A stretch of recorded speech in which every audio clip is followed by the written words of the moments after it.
Assalamualaikum dan selamat sejahtera semua pelajar. Jadi video kali ini ialah sambungan video yang sebelumnya. Jadi pada hari ini cikgu akan ajar tentang 2.2.6 iaitu fungsi aggregate. Bila kita cakap tentang fungsi aggregate, ianya melibatkan sum, min, max, AVG iaitu average, count and having. Jadi di akhir pembelajaran, pelajar dapat membina pangkalan data hubungan menggunakan SQL. Sum iaitu jumlah, min mencari nilai terendah, max mencari nilai yang tertinggi, AVG ialah average iaitu purata, count dan juga having. So kita pergi kepada SQL statement yang pertama ialah kita nak memaparkan jumlah buku dalam stok. So kita menggunakan jumlah sum.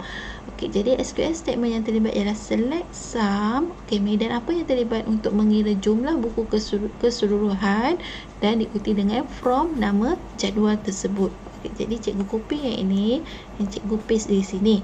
Sebelum tu cikgu tunjukkan dulu data ataupun rekod yang sedia ada di dalam jadual buku. Ini adalah rekod yang sedia ada dalam jadual buku. Kita ada attribute kod buku, nama buku, pengarang, harga seunit, kuantiti dan juga ID penerbit. Cikgu pergi kepada SQL dan cikgu paste. Select sum quantity from buku dan cikgu klik go. Awak nampak kat sini sum quantity 100. Mana dia dapat 100? Nama attribute yang terlibat ialah quantity 25 tambah 28 tambah 22 tambah 25 jadi dapat 100. Ini ialah output dia. Kita tambah quantity ini.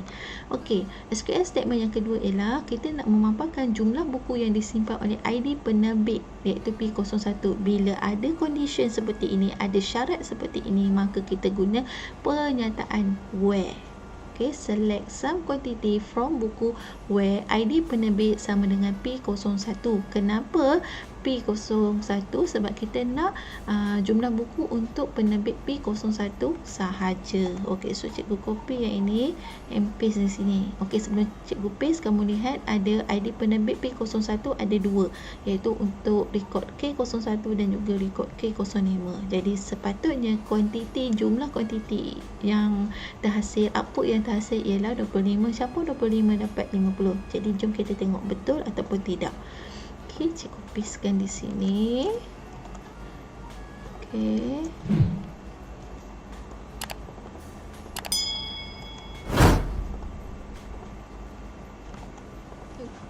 Dan cikgu klik go. Betul kan? Dapat 50. Output dia ialah 50.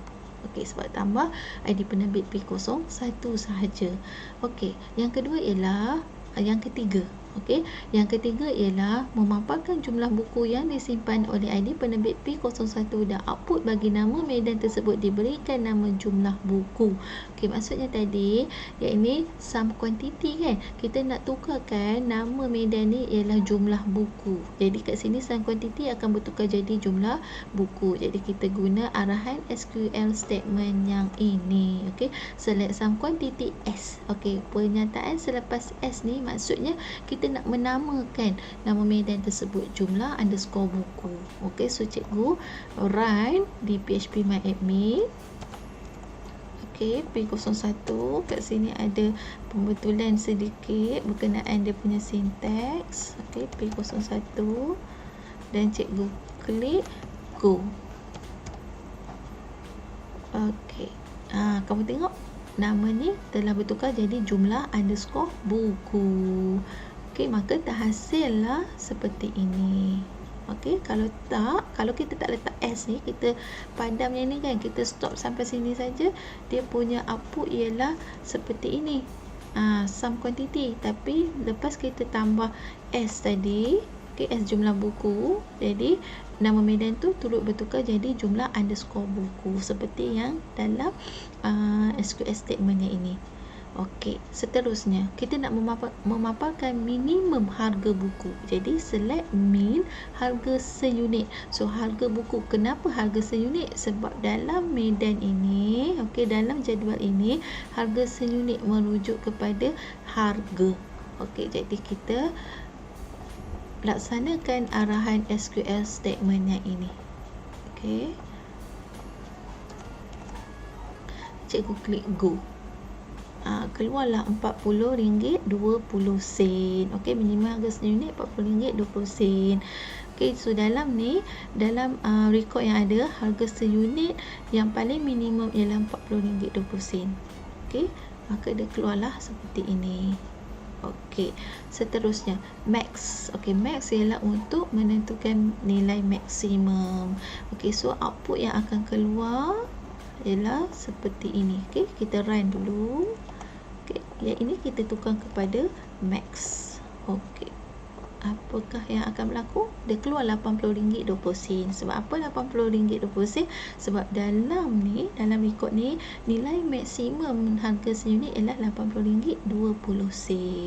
Okey, seterusnya kita nak menghitung dan memaparkan semua jumlah rekod dalam jadual. Okey, ramai pelajar confuse jumlah harga dengan jumlah rekod. Okey, jumlah rekod merujuk kepada berapa bilangan rekod yang terdapat dalam jadual tersebut. Jumlah harga merujuk kepada jumlah terhadap harga semua barang yang terdapat dalam jadual tersebut. Jadi kamu jangan confuse penggunaan sum dengan count. Okey, count ni digunakan untuk kita paparkan, kita nak tahu berapa jumlah rekod yang terdapat dalam jadual tersebut. Jadi kita guna select count star.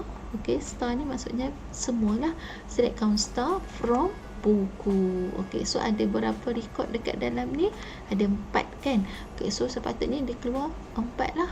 Okey, so kita tengok betul ataupun tidak. Select count star from buku. Tengok dia keluar 4. Sebab apa 4? Sebab dekat sini ada 4 rekod. Okey. Alright, seterusnya kita nak mendapatkan jumlah buku rekod yang diterbitkan oleh setiap penerbit. So kita nak tahu jumlah buku. Okey, jumlah buku ataupun rekod buku yang diterbitkan oleh setiap penerbit. Okey, jadi kita guna select ID penerbit, count star from buku, group by ID penerbit. Okey, apa yang berlaku? Kita tengok kat sini. Okey, cikgu run. Cikgu klik go. Okey, so dia kira lah P01 ada 2 buah buku, P02 ada 1, P03 ada 1. Okey, nak tengok lebih jelas lagi. Okey, so ini rekod yang sedia ada. Selepas kita laksanakan arahan ni, kita nak kira jumlah buku rekod okey yang diterbitkan oleh setiap penerbit. Kita tengok P01 ni ada 2. Rekod yang pertama K01 dengan K05. So dia kira dah sebagai 2. P02 ada 1, P03 ada 1. Okey, dia group by ID penerbit. Okey, mesti ada statement group by ID penerbit. Dia kumpulkan dalam satu ID penerbit. Okey. Alright, seterusnya memaparkan jumlah buku yang diterbitkan. Okey, jumlah buku yang diterbitkan oleh setiap penerbit dan memaparkan penerbit yang menerbitkan yang menerbitkan buku dengan kuantiti melebihi 1. Okey, jadi masih lagi select ID penerbit sebab kita nak memaparkan jumlah buku yang diterbitkan oleh penerbit. Okey, dan kita nak paparkan, tapi dia ada dan kat sini. Kita nak paparkan penerbit yang menerbitkan buku dengan kuantiti melebihi 1. Maksudnya kita nak menentukan kumpulan data yang hendak dipaparkan. Jadi kita guna having count. Okey, so cikgu copy and paste. Okey, di sini cikgu klik go. Okay. So keluarlah P012. Kenapa keluar P01 je? Sebabnya tadi kita nak having count lebih besar daripada 1. Maksudnya penerbit yang menerbitkan buku lebih daripada 1 saja yang kita nak paparkan. Jadi kita tambah pernyataan having count star lebih besar daripada 1. Okey, tak faham lagi? Cikgu jelaskan di sini. Okey, so tadi kita ada rekod seperti ini. Okey, apa yang kita nak paparkan? Kita nak memaparkan jumlah buku. So kita nak paparkan jumlah buku, kita letaklah count kan yang diterbitkan oleh setiap penerbit. So merujuk kepada penerbit, kita nak pilih ID penerbit lah dengan memaparkan penerbit yang menerbitkan buku dengan kuantiti melebihi 1. Jadi kalau kuantiti melebihi 1, kita guna having count star lebih besar daripada 1. Okey, so dekat sini keluarlah P01.